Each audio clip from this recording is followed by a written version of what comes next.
Rain came down hard enough to blur the world outside the library windows. It tapped the glass in a nervous, steady time, like a metronome counting off a night that would not be forgotten. Inside, the fire burned low and orange. Shadows leaned against shelves of leather and gilt. A single envelope lay on the mahogany table, the flap open, $5,000 in plain sight. A small dented tin car sat beside it, its red paint chipped where a boy's thumb had once polished it smooth. Arthur Sterling watched both from the burgundy armchair that had molded to his back like an old friend. He watched with the careful patience of a man who had learned to keep his hands folded and his face unreadable. His eyes were pale, the kind that had seen too many nights of meetings and promises that turned to ash. He had made his fortune with a steady hand and a cold mind.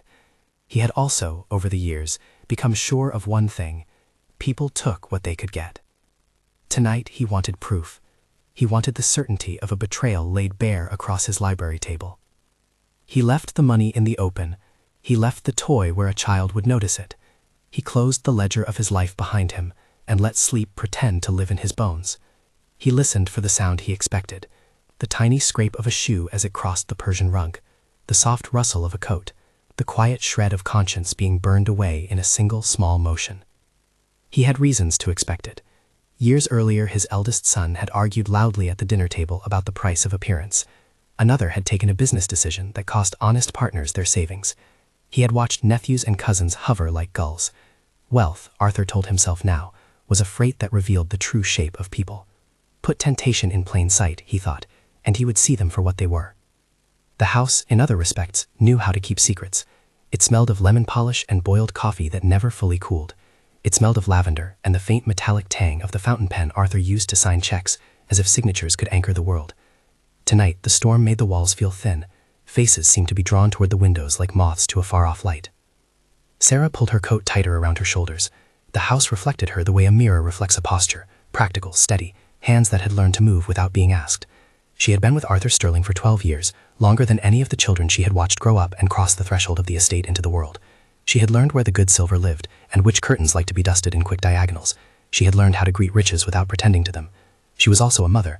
A sleeve damp with melted snow dripped from Leo's wrist. He was small enough to be mostly elbows and promises. He clutched his tin car, the dented red one, and watched the rain pool into glass crescents on the sill. "Stay right here," Sarah said, voice low. She kissed the top of his hair, whose smell was a warm mix of soap and the faint tang of dirt. "Don't touch anything. Not the table, not the envelope, not the fire." Leo, 7 and precise in small things, repeated the rules back to her as if reciting a spell. He promised. He solemnly considered for a moment the distance between 7 and the rest of the world. Sarah left to polish the silver in the dining hall, the footfall of her shoes smaller than the drop of rain. The storm had closed the school. The city was a smear of lights. She had to work. Wages made no allowances for weather. She gave one last glance over her shoulder. She saw the envelope. It looked like trouble. She thought of the way things could be misread: fingerprints of a child on a napkin, a small puddle, a stain on the rug, and felt the old, steady coil of worry. She went to work, and the house settled into the hush that lives in the spaces between tasks. Arthur let his breath be shallow. He let the house breathe in and out the slow length of its thousands of books. He pretended to sleep. He listened. The clock on the mantel beat the seconds in clear, indignant ticks. The rain took to the roof like a second sheet. Footsteps sounded, a small, careful tread from the boy toward the table. The scrape of his shoe against rug fibers was a small truth in the night. He was alone. Arthur watched the boy's hand. It was a pale, quick thing, fingers that had not yet learned to hedge. Leo's gaze wandered first to the toy. He picked it up. He turned it in his hand like a man turning a coin to see which side was luck. The tin car had seen better days. A wheel was bent. The paint had been nicked bright by years of being loved. He set the car down and looked at the envelope. The money showed like a promise made late, and then rescinded. Arthur's lips tightened. The sound in the room seemed to thin. He waited for the temptation to bloom, grand and swift. Leo knelt on the rug. He pulled off his wet jacket and placed it over Arthur's knees. Arthur felt the weight of wet wool, the smell of rain and soap. Leo's palm went to the envelope to steady it, as if it might fall into the space between his fingers and the world. His face, child-broad and honest, turned toward the sleeping man with a seriousness that belonged in books for saints. Arthur hadn't expected this. Leo's jaw set, like a small decision being made. He did not reach for money. He reached for something else, a kind of ceremony. He smoothed the ragged tin car on the top shelf of the coffee table, as if polishing it for a different owner. Sound shrank. For an instant, the room was a pocket of still air. Arthur felt a contraction behind his sternum, as if someone had reached in and touched a place he had kept locked since youth. The man who had counted every risk of every handshake and weighed every laugh had not accounted for a small boy's instinct to protect. Arthur, who had believed himself a decent judge of men, had always underestimated how little people take and how much they give when unobserved. A distant clatter from the kitchen told him Sarah was coming back. Rain had, for a moment, turned to a whisper. Leo remained kneeling. He looked up at the doorway. His eyes met Sarah's, and he gave a short, embarrassed smile. He bowed his head, as if to say, "I did what I could." Sarah paused in the doorway. She saw the jacket. She saw the damp on Arthur's trousers where a drop from the hallway had found its way to the leather. Her breath hitched. She saw the tin car. Her shoulders loosened the way they do when a tight muscle finally releases. "Leo," she said. The word was half question, half prayer. He scrambled up and ran to her before she crossed the room. He wrapped his thin arms around her legs, like a child securing himself against a storm. Sarah flung her arms around him, and then, seeing Arthur, moved into the room with wide, careful steps. Arthur felt the sound of his name slide from her mouth, Mr. Sterling. It was the same name she had used for a decade, wrapped in respect and distance. Tonight it sounded softer. It carried the weight of years of small loyalty. He opened his eyes slowly. The chair stood like a monument to years of decisions. His mouth felt dry. He cleared his throat. "Good," he said, voice roughened by disuse. "Good." Sarah's fingers found the jacket and pulled it aside. Her eyes widened at the sight of the envelope. The money lay where Arthur had left it. She straightened, a slow, animal motion of someone who had just realized the edge they were standing on. "My God," she said. "Leo, did you—" "Nothing," he replied. He stared at the tin car, then at the man who had brought the two of them under one roof. "I didn't take it." Sarah's face said everything that that single sentence would not. She stepped to the table and put her hand on Leo's shoulder, an anchor. She didn't praise him with words. She held him like someone holding a fragile, intricate thing. Arthur's throat made a sound he could not name. He had given the test out of a need he no longer could recall. Was it curiosity? Was it hunger for confirmation that the world was shallow? It had taken him a long time to build walls that he mistook for security. Tonight, one of those stones slid away. He reached for the envelope and moved it closer to him. His fingers brushed the paper and felt the texture of it. He could have walked away from the test, from the proof, and told himself something clean. He could have given them a check and closed the night. That would have been the easy thing. Instead, he did something he had not done in years. He spoke plainly. "You see why I did it," he said to both of them, but it was his son and his sister, and every disappointed partner that his words were really addressed to. "I wanted to know who would take advantage. I wanted to see the truth." "I am old enough to know that truth hurts." Sarah looked like someone balancing an insoluble math problem in her head. She folded her hands in front of her as if to keep them from trembling. "Mr. Sterling, I know the reasons you have to worry," he said. His voice, for the first time, softened without springing into sentiment. "I am not a cruel man. I am careful. I have been taken before. I do not forgive easily." Leo watched him. The set of his small mouth was steady. Small men and big wealth rarely made each other graceful. Leo's hand found the tin car again and pressed it to his chest. It was an armor of tin. Arthur stood then, a thin silhouette between the fire and the window. He had not intended to leave his chair, but he found himself crossing that expanse with the clumsy, honest motion of someone whose feet had been unused to such tasks lately. He bent down. He placed a hand on Leo's head, surprising himself with the gentleness of it. His knuckles were rough with age and habit. For a second, he wanted to ask the boy where he learned kindness. He wanted to know how a child could be so clean in a world he had seen burn with ambition. He did not ask. He only said, "Thank you." It was a small thing. It made the room smaller and brighter. "You don't have to go back to the kitchen," he said. "Not tonight." "Sir?" Sarah's voice carried more question than relief.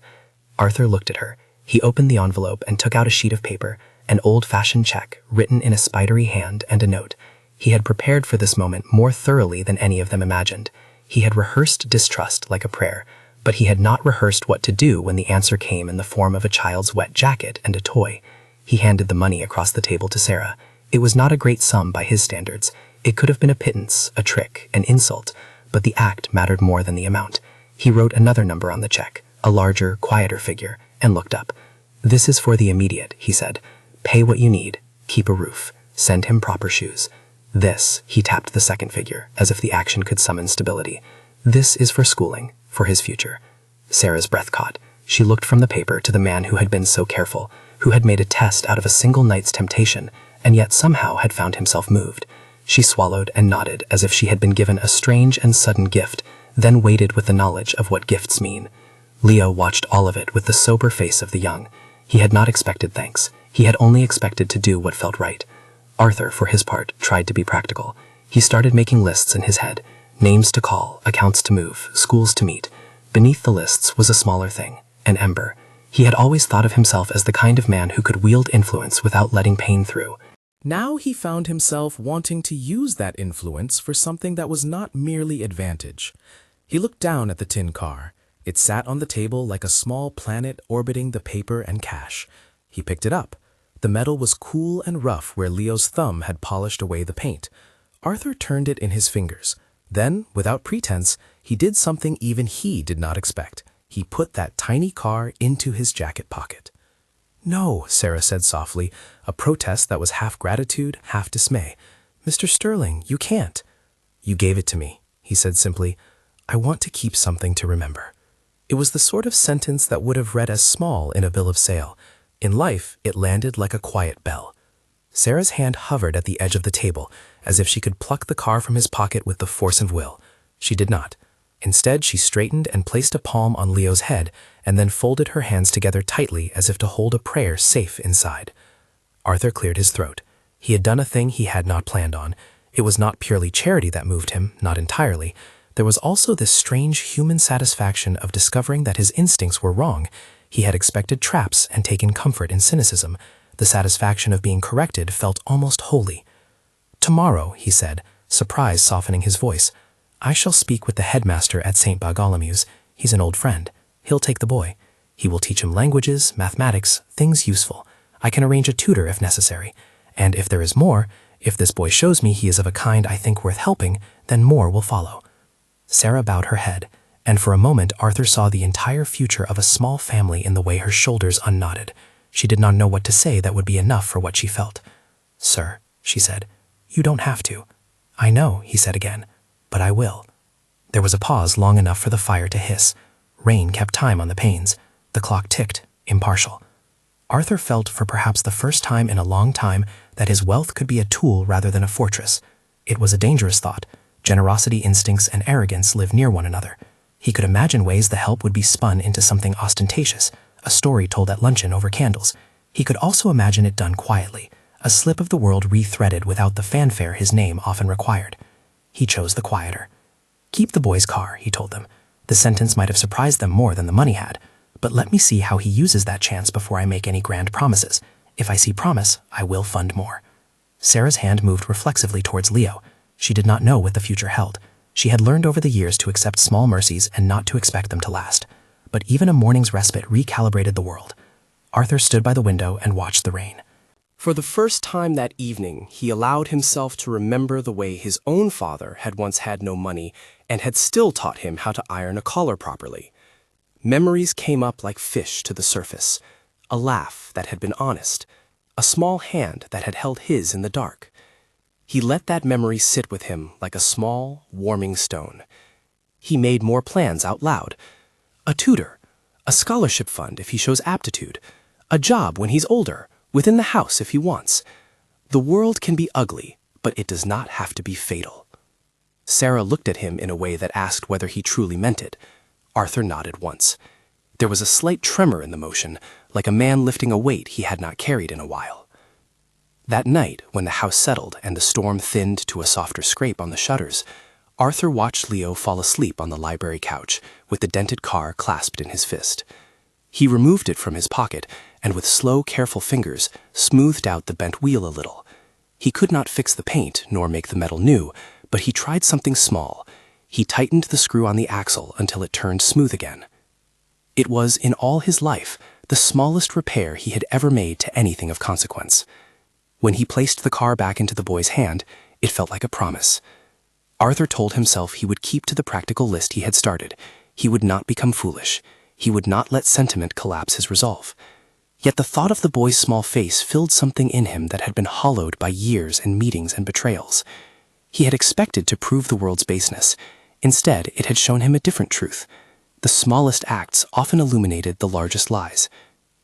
Over the next weeks, he kept his word. A tutor arrived for Leo.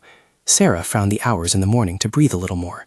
Arthur, whose days had been filled with contracts and ledgers, began to take small, precise steps to set a future in motion for the boy.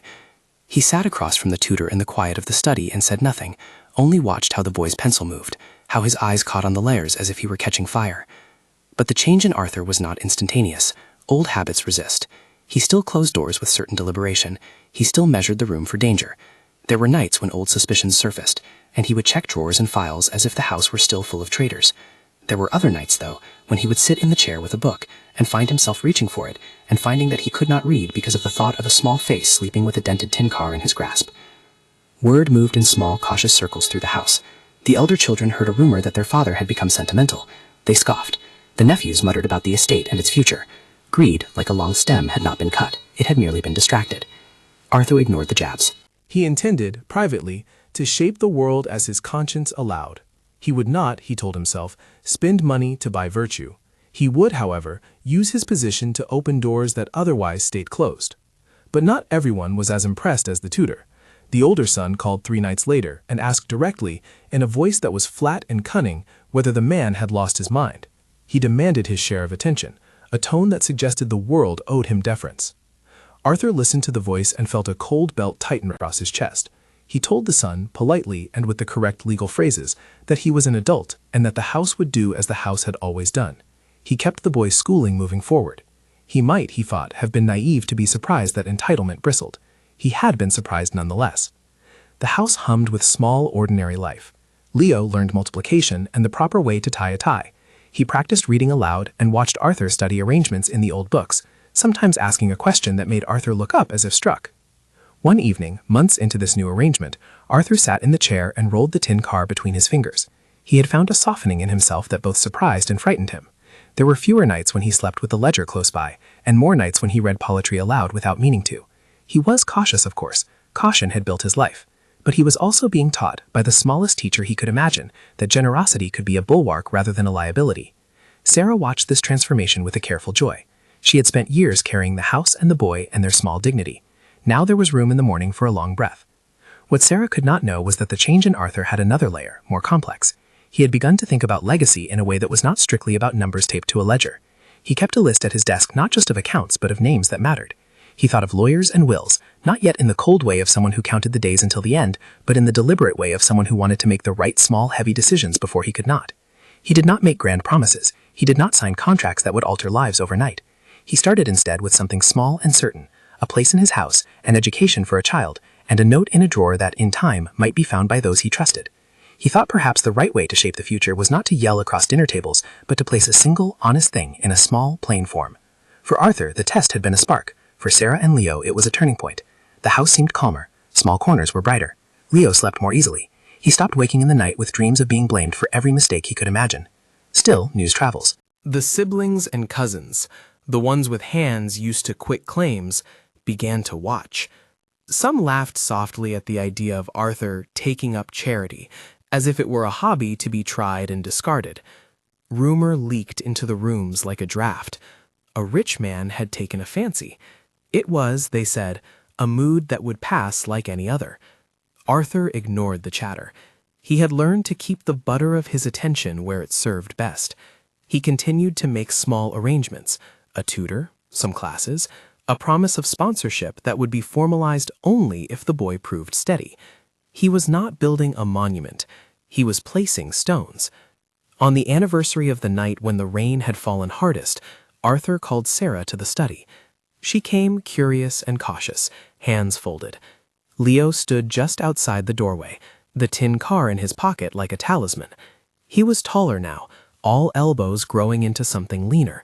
He was conscious in a way that always made Sarah's throat throb with a private tenderness. Arthur sat behind the desk, a small desk that had, perhaps, seen the signatures of two men who thought power was everything. He slid a small velvet box across to Sarah. She blinked, eyes narrowing as if to read the edges of the thing to see if it bore a trick. The velvet was deep blue, the kind of small, tasteful thing you find in jewelry shops. She had cleaned the little items of the house for years, the way someone scrubs a surface until it expresses no history. Her fingers hovered over the velvet, not daring to assume what was inside. "You need not open it," Arthur said, voice even. Sarah looked up. Her fingers closed on the box with gentle surprise. Her fingers were steady now. She had learned to take what came. She had also learned the practice of gratitude, which is different from the practice of expectation. "I was called in today by a solicitor," Arthur said. He used the formal word with a small smile. "The old business is, well, it is what business is. But I have been thinking. I have been drafting. I will not die with every decision unfinished. There are things one can and should arrange." He did not speak of death in a sentimental way. He spoke of it as a fact, like the rain falling outside. It was neither dramatic nor flippant. It simply existed as part of the ledger of life. Sarah opened the box slowly. Inside was nothing but the tin car. It was small. It fit in the curve of her palm as if it had always been there. It looked even smaller inside the velvet, like a relic. "Old trash," muttered one of the housemaids in the background, someone who had been taught to laugh softly at small gestures made by men with fortune. The words were meant to be light. They were not cruel, only dismissive. Arthur watched her face as she looked at the car. She brought it to her nose almost without realizing, as one sniffs an old book to find its history. The metal was still cool from the night air. The dented wheel had been pressed out by Arthur's clumsy, careful hand. The paint still bore those thumbprints. "Is that all?" someone else asked from the doorway, a voice that belonged to a cousin who specialized in scorn. Sarah's fingers closed around the car. Her eyes met Arthur's. She did not open her mouth to read anything written or say a single word.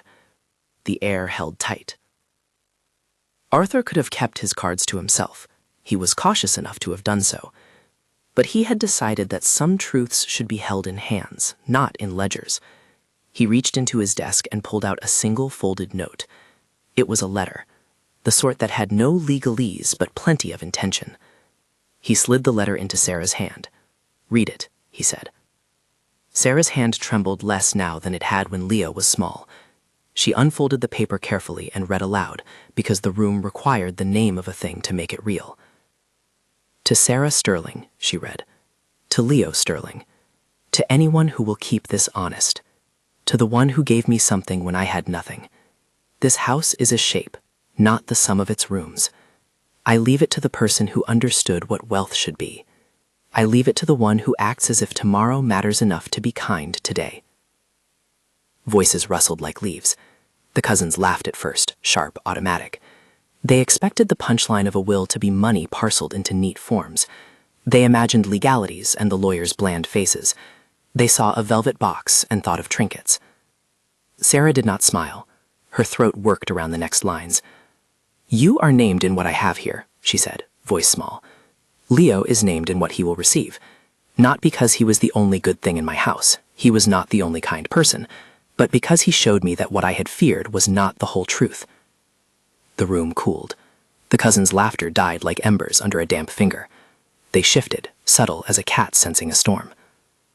"I do not give this as punishment to my family," Arthur continued, in voice, steady now. "I give it because a small boy taught me to see better. He gave me a jacket on a cold night. He offered me a toy. He did not take. That is worth more to me than lectures or protests. It is worth a house where generosity is practiced, not only displayed." Sarah's fingers tightened on the paper. She had expected a formality, perhaps an instruction to the staff. She had not expected this articulation of a man who had so often been described as closed. One of the children, one of Arthur's own, laughed then, a brittle sound. "He's joking," he said. "You can't, he must be. This is some last-minute whim. Arthur's mouth twitched with something close to irony. He should, by all rights, have been unshaken by sneers. But the sneers stung in a familiar place. There had been many times in life where ridicule had come wrapped in family. He felt it now with a particular ache. Still, his resolve did not shake. "I will make my decisions according to what I have learned," he said. "If that offends you, then you have learned the truth about me tonight." The lawyer, who had been standing behind the doorway with a folder, cleared his throat with the careful efficiency of his trade. "Mr. Sterling, if you would like." Arthur smiled at the man. "No theatrics," he said. "Just the facts. For now, Sarah, keep the car. Keep it in a place you will remember. Keep it safe." There was a murmur in the room. Someone said, Did he really? As if the question were too large for the space they occupied. Sarah folded the note back into itself and looked at the tin car. She felt, in that instant, the weight of 1,000 small choices. She had been kind because she had to be. She had been brave because she had to be. She had given her son the training of ordinary dignity. Now a man had placed something unexpected in her hands and said with the gravest seriousness that he would make it the kernel of his future plans. She thought of the long nights she had worked. She thought of dinners skipped and washing done by the dim light. She thought of the way Leo had once given her his last piece of candy because she had looked tired. The memory made something like a laugh bubble up in her chest, and then die. Arthur rose and, with a small, surprising gentleness, took the tin car from her hands, turned it over, and held it up to the light. The metal caught the fire and threw it back in a small, glinting promise. "Fast Eddie," he said, naming it as if the name mattered. It did. Names make things human. "Fast Eddie," repeated Leo, voice small but brave, as if the name had been baptized over him. Arthur placed the car back in the velvet box and closed it. He looked at Sarah and Leo and said plainly, "For now." He could have gone on. He could have outlined titles and sums and the dry, exact mathematics of estates that intrigue attorneys and bore the rest. He chose, instead, to stop at "for now." It contained the right amount of future and restraint. It would not be immortalized in headlines. It was private. The older children, who had been gathered about the doorway with the precise, practiced air of expectation, began to trade glances. Their mouths formed words they would never say aloud. Greed is a language with few synonyms, and its speakers were suddenly at a loss. Outside, the rain eased to a hush. Inside, something shifted, a small tectonic movement that would ripple later. Arthur had not only given money, he had given attention, and attention is a currency that can alter a life just as surely as checks and signatures. That night, the lamp in the foyer burned late, as a man on the desk, long and lean, made a few more entries. He added a name to a list and folded the papers into a drawer whose lock was old and honest. He had set a thing in motion. He had chosen to be the sort of man who made decisions on more than profit. He was still cautious. He was still wary of being taken. He was, however, learning, slowly and not without fear, that the measuring of a life is partly how you answer when given a small, unexpected kindness. They went to bed with the good kind of tiredness, the tired that comes after generosity and hope. Arthur lay awake for a time, listening to the night breathe through the eaves and thinking about small cars and how a bent wheel could be fixed with something as simple as a steady hand. He slept with the velvet box under his pillow for a while, not out of superstition, but because, for now, it was the safest place he could think to put a small, important thing. In the morning, the storm had rolled past. Light pooled in angles across the lawn. The house woke like something that had slept and dreamt of being kinder. There was work to do, tutors to meet, ledgers to examine, calls to make. The world continued. And yet the small tin car, placed carefully in a velvet box and named by a man who had, for years, let suspicion guard him like a hound, sat in the study like a spark. It was a private thing, but private things have a way of becoming public when the people who steward them die. Arthur did not feel immortal. He felt human, which in his life was a new condition. He had learned something that night that a ledger cannot capture, that a life's value can be measured by how you respond to small acts of trust. He did not know then how the house would change over the years. He did not know how the older children would react when the time came to read what he had written and signed. He did not know that laughter in a room could turn swiftly to silence when a velvet box is opened by the hands no one expected. He only knew that he had decided to keep a tiny token of what had happened and to let that coin of kindness dictate his steps for a while. The future, as it often does, waited patient and indifferent. Arthur had taken the first steps. Others would watch and wait. Some would mock. Some would test. Some would bend like the world under a storm.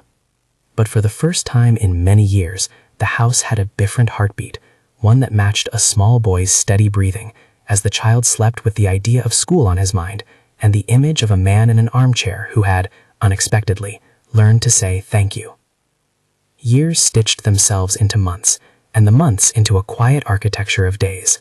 Arthur kept his habits: leather books, early lights, lists stacked with careful edges. But around the lists, a new scaffolding had grown. Tutors' reports folded in his drawer, receipts for boots and books, a small ledger in which he tracked Leo's progress with the kind of pride he had once reserved for balance sheets. He still rose sometimes with that old, sharp caution, but the feeling that sat beside it was different now. It was a small patience, as if he had learned to wait for returns that weren't strictly financial. Leo grew. The dented tin car spent its days on shelves or tucked into pockets, and sometimes, when he thought no one was watching, he would polish the place where Arthur had steadied the wheel. He learned languages, then algebra, then how to tie a tie without looking at the mirror. He learned how to speak with a voice steady enough to be heard in rooms where decisions were made. He kept his manners from Sarah like a jewel in his mouth. He perennially smelled of starch and soap and a certain bookish dust, and he loved numbers now in a way that honored a childhood spent learning to count not pennies, but chances. Sarah worked on, the same hands at the same tasks, but with a lighter set of shoulders. She slept deeper. Small mercies are a slow currency. Over time, they buy peace. She learned, almost shyly, to accept Arthur's occasional instructions without bracing for a sting. He would ask after a report, or mention a tutor's name, and she would answer in the practical cadences of someone who ran a household and a family. There were still nights when bills rose like a jagged tide, and the old coil of worry tightened around her chest, but there was also an account in the bank she had been allowed to open, and there were letters from St. Bartholomew's confirming Leo's scholarship. The household's rhythm shifted in ways that were small and then unmistakable.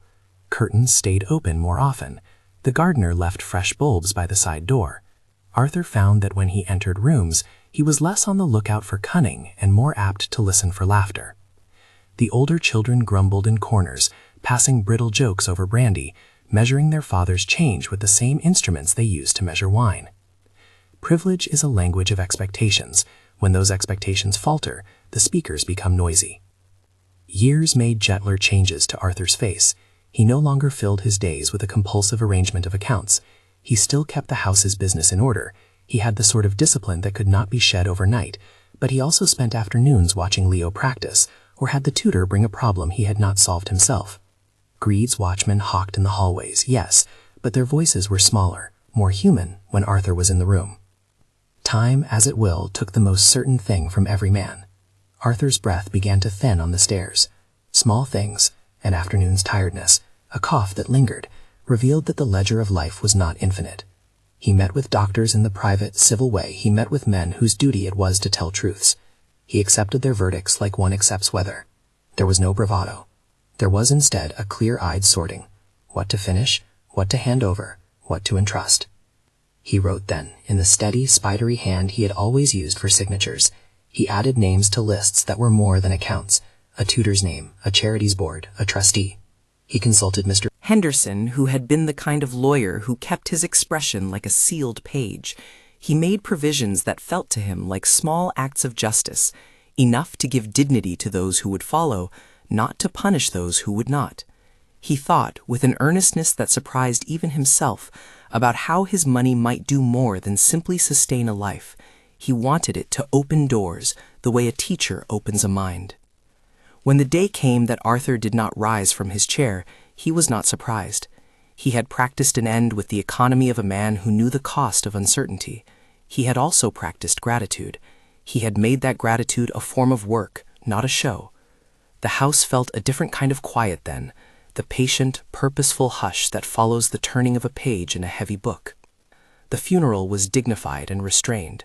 People who had once measured their fortunes against Arthur's name arrived in their tasteful suits and sat with the practiced grief of those who have rehearsed loss.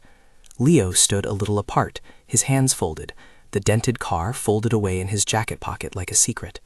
Sarah moved through the faces like someone wearing an armor of gentleness. When people whispered about what an odd will he might leave, her face did not change. She had learned how to carry what was true and small and stubborn inside her. Weeks later, the house gathered again, but this time the air carried a legal calm. The drawing room was prepared, the fire low, the curtains pulled in neat folds, the mahogany table cleared except for a folder, a neat envelope, and the velvet box which none had yet seen opened since Arthur had slid it across his desk in a quieter mood. The children came with umbrellas and courtesy, the cousins with murmured expectations. They had opinions about what the will would say, expectations shaped by years of precedence and a certain entitlement of birth order. They thought in line items and percentages, and they made jokes about Arthur's eccentricities, as if laughter could form a protective fence. Mr. Henderson stood by the mantel with the formality of his job knit into his shoulders. He had been present for the papers Arthur had folded, for the notes he had left in drawers, and for the small instructions he had murmured in private.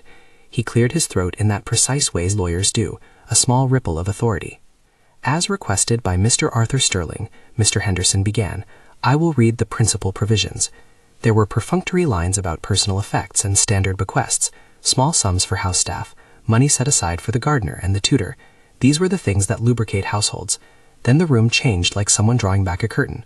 A hush thickened. To my children, Mr. Henderson read, I leave consideration for what we have shared and what we have not. I ask them to remember that wealth is a tool and not always proof of virtue. Murmurs, a few stiff smiles. The heirs expected the formality, and they expected to be placated. They had not expected to be interrupted by kindness. And to Sarah Sterling, the lawyer continued, and to Leo Sterling, I leave. There was the soft, instinctive laugh at the back of the room, the kind that had already been rehearsed in private chambers. Someone leaning in, a cousin who liked to turn small shocks into stories, said under his breath, What, a trinket? A bauble? Old trash, perhaps? The words were not malicious, merely dismissive, but they found a place in the room to settle, and then the hush snapped. Arthur's velvet box, which had sat like a small obstinate thing on the table, was placed beside the folder, and Mr. Henderson looked up with an expression that was polite in its duty and a little complicit in the design. For reasons Mr. Sterling expressed in his final notes, Mr. Henderson said, and his voice evened, I have been instructed that certain private items be revealed in this reading. Sarah, would you open the box and read the accompanying note? All eyes snagged on Sarah. A ripple of surprised, almost rude amusement slid around the room, as if the lawyer had arranged a small spectacle to entertain the entitled. Sarah's hands were steady. Her face showed no triumph. Why would it? The household had taught her to accept both praise and scorn with the same patient dignity. She opened the velvet lid. Inside, cushioned like something sacred in its smallness, lay the dented tin car, the red paint chipped, the axle straightened as Arthur had once tightened it, the tiny nick at the front that would forever be Fast Eddie's scar. Beside it, folded into a neat square, was a letter sealed with a wax that bore Arthur's initials. The house laughed once, a brittle little sound edged with nerves, the kind of laughter people make when the expected punchline has not yet arrived and they are purchasing time. Old trash, someone repeated, more loudly now, as if by asserting it they could keep the world simple and sensible. Sarah did not smile. Her fingers found the paper's edge, and she unfolded the letter. Her voice, when she read, was soft at first, and then clear as she realized the letter was meant not only for her, but for the room. To the house that held me, and to the hands that kept it, she read, and her voice steadied like a ship finding a path through fog. To the one who, without smoke or speech, gave to a man what he had forgotten to ask for, to be seen. Fast Eddie was given to me by my son in a night of rain. To me, the car was small and precious. To Arthur, it became a symbol of a truth I can now set down plainly. There was a shuffle of bodies. The cousin's laughter thinned to something sharper. One of Arthur's sons leaned forward, intent, as if to catch a misstep, a loophole, anything that would reorder the world to the way he had always expected it. I direct, Sarah continued, that the house known as Sterling Hall shall be placed in trust. The trust will be dedicated to the education of those of modest means who show honesty and industry. Sarah Sterling shall be appointed as steward of the house and as trustee of the charitable trust. Leo Sterling shall be provided for in a manner to secure his education and entry into the world.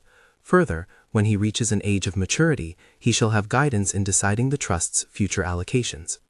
The tin car now returned to Sarah and Leo shall be kept as a symbol of how small acts declare what larger acts should follow. The room changed shape in that instant. The laughter choked and fell away. Faces flushed. Privileged lungs found themselves empty. The cousins, who had planned speeches for a different script, clutched their napkins like legal briefs. "You can't do that," one of Arthur's sons said, voice high with the scramble of entitlement. "You don't have the right. There must be a mistake. A man can't simply— This is absurd." Mr. Henderson, who had prepared for this, closed his folder with a soft sound. "Mr. Sterling made his intentions clear in writing," he said. "They were witnessed and signed. The will is valid." Anger does not always roar. Sometimes it simmers in the exacting tones of disappointment. The children argued in clipped phrases, appealing to law and reason and half-remembered family obligations. They spoke of taxes, of fairness, of precedent, all the tools used to sharpen an argument that the world should be as expected. Sarah listened, her hand still holding the note. She felt the room move like a sea around her. She felt something tight in her throat and a stubborn calm beneath it. The tin car rested in her palm now like a relic from another life, dented and small, and, to the room's measuring, worthless. To her, it was everything. "Mr. Sterling wanted this," she said, voice small, and yet it carried. He didn't want to hurt anyone. He wanted someone to use what he had to open doors, not close them. He wanted a place where a boy like Leo could learn without being measured by a name. It's easier to mock than to make.